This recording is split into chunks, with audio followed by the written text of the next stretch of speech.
Siz de iyi ve kötü giden ilişkinin özelliklerini öğrendiniz ve mutlu ve güçlü bir ilişkiye adım atmak için bu öğrendiklerinizden birini bile uygulasanız, küçücük bir adım atsanız ilişkinizde çok büyük değişimlere yol açabilirsiniz.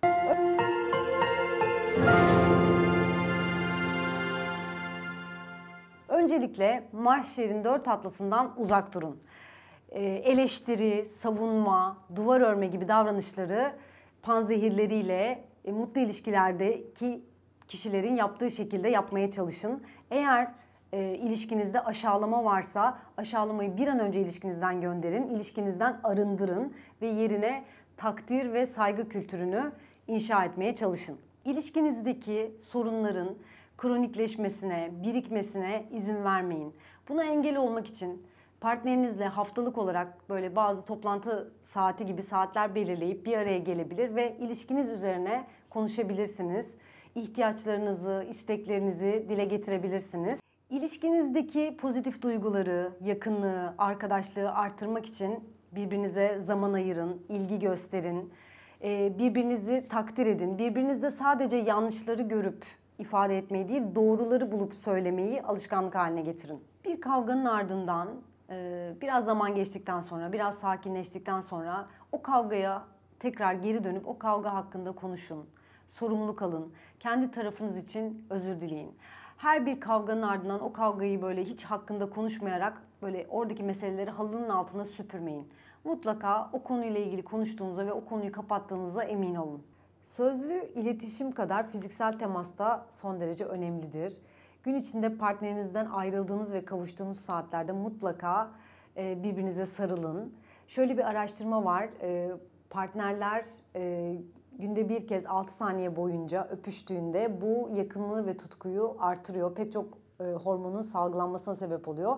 Bunu da ihmal etmeyin. Birbirinizin günlük hayatına, ilgi alanlarına, hobilerine karşı meraklı olun ve ilgi gösterin.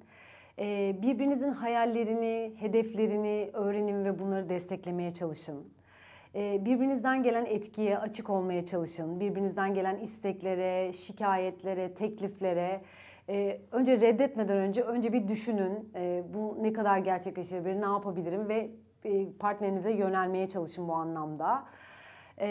Tabii ki tartışmalara yumuşak bir şekilde, yumuşak bir ses tonuyla, eleştiri veya bir aşağılama cümlesi kurmadan duygunuzu, ihtiyacınızı belirterek başlamaya çalışın. Mutlu ilişkilere baktığımızda sonuç olarak gördüğümüz şey gerçekten isteyerek, niyet edilerek bir çabanın olduğu. Daha olumlu olmak için çaba sarf etmek, daha çok alttan almak için çaba sarf etmek, daha çok yakın olmak için çaba sarf etmek. Hep bir çaba var ve anlaşmaya, iyi geçinmeye bir niyet var. Asla iyi bir ilişki bir şans değil. Genellikle kötü giden ilişkilere rastladığımda ya da onlarla çalıştığımda işte partnerlerden bazen şunu duyarım. İşte ben ilişkiler konusunda şanssızım. İşte benim şansım hiç iyi gitmedi diye. Mutlu bir ilişki aslında şans değil.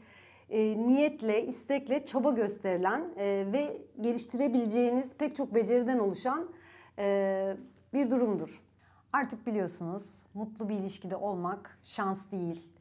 İlişkiyi öncelikli hale getirmek ve ilişkide bazı becerileri geliştiriyor olmak mutlu bir ilişkiye sahip olmanızı sağlıyor. Eğer bana soracak olursanız hangisinden başlayayım, hangisine öncelik vereyim? Ben öncelikle tartışmalarda, iletişimde Mahşer'in 4 atlısından uzak durun derim. Umarım çok güzel ve mutlu bir ilişkiye sahip olursunuz diyorum.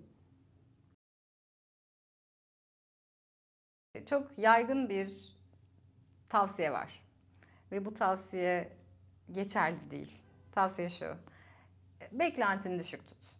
Zaten 10 yıllık bir ilişkiden ne bekliyorsun? Zaten öyle birinden ne bekliyorsun? Zaten şöyle birinden ne bekliyorsun? Hani olana okey de. Hani o da öyle biri de.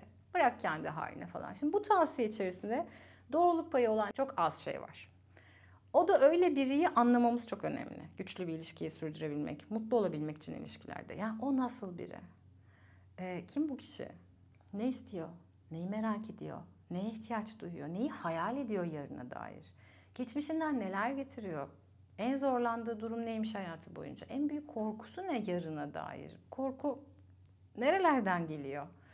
Merak etme hali mutlaka olmalı. Kabul etme hali sık gördüğümüz bir şey mutlu çiftlerde. Birbirlerini tanıyorlar, kabul ediyorlar, problemlerinde de pes etmeden yol almaya devam ediyorlar. Geçici de olsa çözümünü üretmeye çalışıyorlar vesaire. Ama beklentini düşük tut, çok acayip tuzaklı bir önerme. Güçlü ilişkilerde çiftlerin beklentileri düşük falan değil. Beklentileri gayet yüksek hatta. Ama bu şu demek değil. Bu ne demek onu iyi anlatayım. Ben bir ilişkide bana nasıl davranmasını istediğimle ilgili net, gerçek bir tabloya sahipsem olmalıyım. Bununla ilgili beklentilerimi de gayet yüksek tutmalıyım. Yani bu ne gelirse mutlu ilişki evet emek verdiğimiz bir yer çokça. Eşlik etmek için çokça dikkat verdiğimiz bir yer. Ama azat ettiğimiz ya da içinde bulunmayı istemiyor olduğumuz bir şeye bulunmaya zorlamaya devam ettiğimiz bir alan değil. O yüzden ilişkinizde size nasıl davranılmasını istiyorsunuz? Yakın ilişkinizde, romantik ilişkinizde ne yaşamak istiyorsunuz? Bununla ilgili beklentilerinizi bilin ve bunu arıyor olun. 1. 2.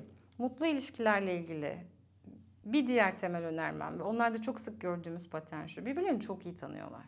Ve bu çok iyi tanıma hali hem yaptıkları sohbetlerden hem birbirlerine dikkat vermekten, zaman ayırmaktan, emek vermekten geliyor. Hem de güncellemekten geliyor. Yani o hani ilişki başlangıcında büyük bir merakla hani o nasıl biri neleri seviyor, en sevdiği renk ne, ay ne kadar aynıyız ya da hani ne kadar başka biri, harika biri yıllar içinde de sürdürüyorlar. Çünkü bugün ya da 10 yıl önce ya da 2 yıl önce en sevdiğim arkadaşımla, en sevdiğim restoranla, en sevdiğim aktiviteyle bugünkü aynı değil. Ve güçlü ilişkilere baktığımızda birbirleriyle ilgili değişen durumlara, değişen tercihlere, değişen ihtiyaçlara da çok hakim olduklarını görüyoruz. Güncelleme alıyorlar çünkü. O yüzden sizler de lütfen güncelleme alıyor olun. Bir diğer mutlak dikkat verin isteyeceğim şey, güncellemeyle de çok paralel aslında. Güçlü ilişkilerde, mutlu çiftlerde çiftler birbirinin hayallerini çok iyi biliyorlar. Yine güncellemekten geliyor. Ne istiyorlar, ne umuyorlar, ne hayal ediyorlar bunu çok iyi biliyorlar ve bu hayale eşlik etmek için ellerinden geleni yapıyorlar. O yüzden partnerinizin hayalleri neler? Hem büyük hayaller hem de küçük hayaller. Yani bu akşama dair, yarına dair, hafta sonuna dair, bayramların nasıl geçmesini istediğine dair, tatillerde neler yapmak istediğine dair, arkadaşlarıyla ilişkisinin nasıl olmasını istediğine dair hayallerine kulak verin. Ve bu hayalleri nasıl gerçekleşmesine destek olursunuz. Buralara da dikkat verin ne olur. Çünkü önemli formüllerden biri güçlü ilişkilerde. Bir diğeri, mutlu çiftler birbirlerinin stresini çok iyi azaltabiliyorlar. Çünkü hayat stresli bir yer. Hayatta bir sürü zorluk var. Ve yakın bir ilişki, yakın romantik bir ilişki bayağı birbirimize eşlik ettiğimiz yer. Ve bu eşlik hali eğer dışarıda olan biten stresi anlatıp paylaşıp yeniden merkezime dönmemi kolaylaştıran bir yerde duruyorsa birlikte bu yolda devam etme olasılığımız çok yükseliyor. O yüzden partnerinizi dinlerken, stresini dinlerken, zorlandığı şeyleri dinlerken hemen onun için problemi çözmek yerine ne hissediyor? Neye ihtiyacı var? Hep aynı yere geliyoruz. Ne hissediyor, neye ihtiyacı var? Ve ben bu ihtiyacı karşılamasına nasıl destek olabilirim? Benden nasıl bir destek ister acaba sorularını cömertçe soruyor. Cömertçe ilişkinizde böyle bir düzenli halde hatta getiriyor, taşıyor olun ne olur. Bir diğer cömertlik güçlü ilişkilerin olmazsa olmazı. Mutlu çiftler birbirleriyle hem çok ilgililer hem birbirlerini çok beğeniyorlar da. Ve bu ilgi ve beğenme halini de cömertçe paylaşıyorlar. Yani cimrilikleri yok. Ne bileyim o sırada bir bakışını bir gülüşünü hani ne tatlı gülüyor dediğinde bunu kendine saklama hali yok. Bu dışarıda çıkıyor, ifade de ediliyor. O yüzden kendinize bir bakın. Hani hissettiğiniz olumlu duyguları, takdir edebileceğiniz şeyleri cömertlikle paylaşıyor musunuz? Partnerinizde hayran olduğunuz, beğendiğiniz şeyleri cömertlikle aktarıyor musunuz? Eğer aktarmıyorsanız burayı da biraz daha arttırdığınızdan, güçlendirdiğinizden emin olun. Hepinize mutlu ilişkiler dilerim.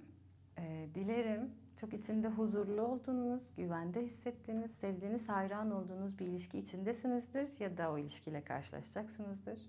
Çünkü biliyoruz ki hayatta en sağlam dayanak, en sağlam güçlendiren faktör, iyileştiren faktör iyi bir ilişki içinde olmak.